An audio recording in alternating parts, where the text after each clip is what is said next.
En el nombre de Dios, Creador, Redentor y Santificador. Amen. Happy homecoming. I give thanks that ours is a happy church to come home to. It's one of Emmanuel's most attractive qualities. It isn't just that there is happiness here, which there is, even in these COVID-affected times, but that there is a constant desire for and intention toward the happiness of the people in this church home on so many levels. We rejoice to have among us those for whom Emmanuel is the home they come back to visit each year. We welcome you home. We also rejoice over and welcome those siblings who have been or would be scorned, judged, or excluded from other church homes. We open our doors and our hearts to you. At Emmanuel, we know that we are all sinners saved by the grace of God, which is what Jesus is teaching in these parables today. Luke begins by telling us that tax collectors and other sinners were coming to hear Jesus speak. The very presence of these ungodly people caused the godly people around them to complain. Responding to their grumbling, Jesus tells 3 parables. We hear 2 of them today.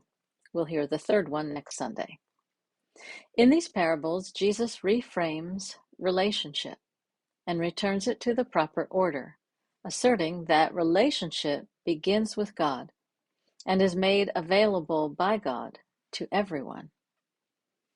In the first parable, the iconic story of the shepherd who leaves the whole flock to seek and recover a single lost sheep, we find a tender, comforting image, the found sheep wrapped around the good shepherd's shoulders, being carried safely home.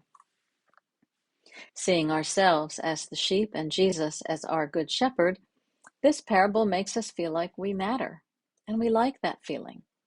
We like believing that if we were the one who wandered off and got lost, our good shepherd would leave everyone and everything else behind in order to find us, then carry us home rejoicing.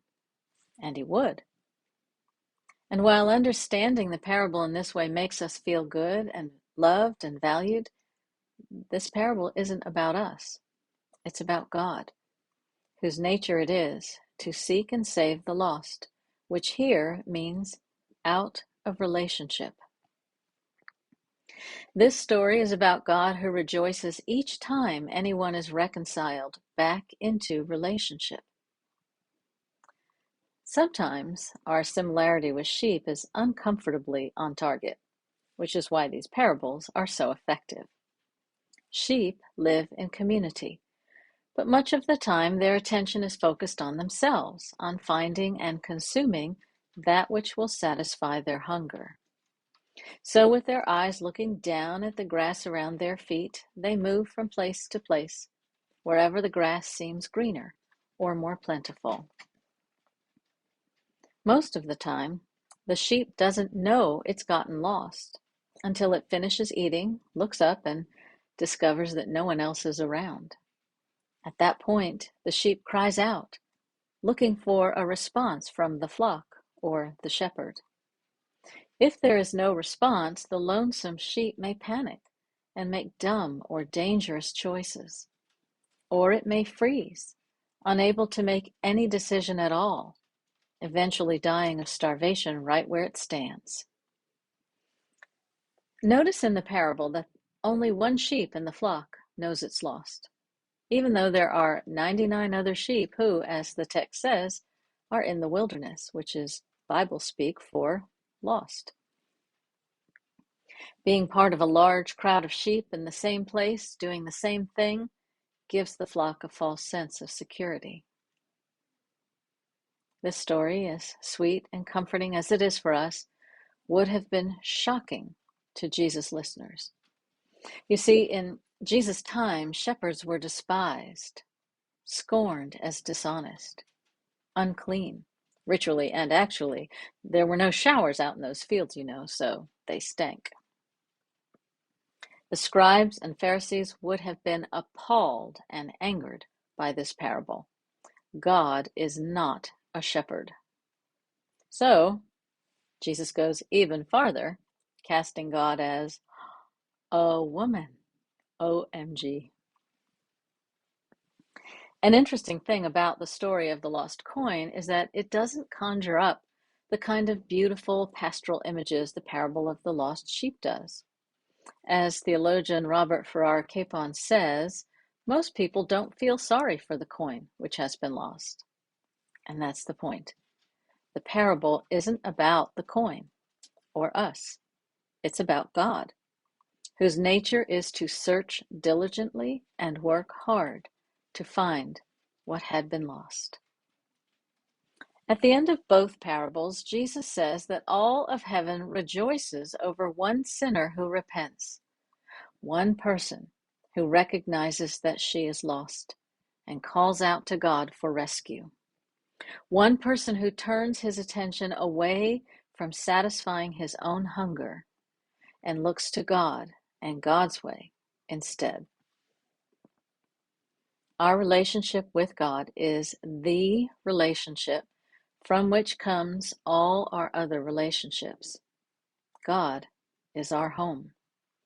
God is the source of our happiness, and it is God's Spirit that motivates us to grow our family, to expand our church boundaries to include and include and include even the blasphemer, the tax collector, and the sinner, because God, whose love is beyond our comprehension, uses even our sinfulness to redeem.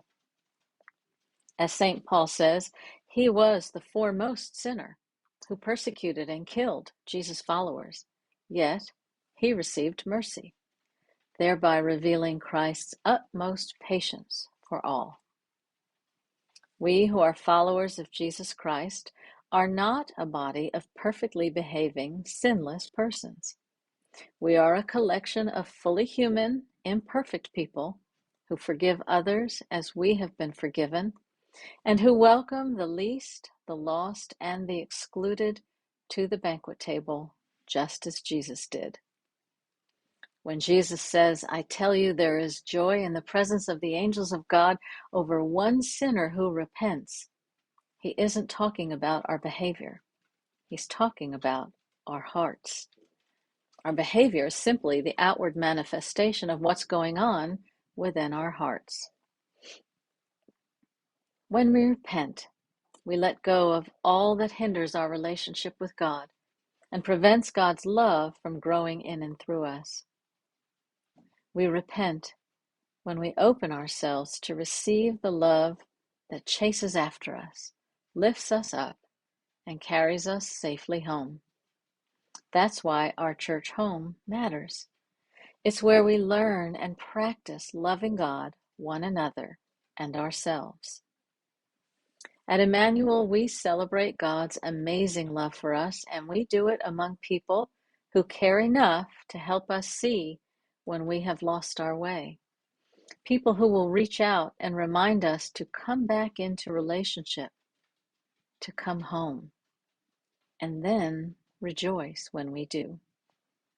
Happy homecoming. Amen.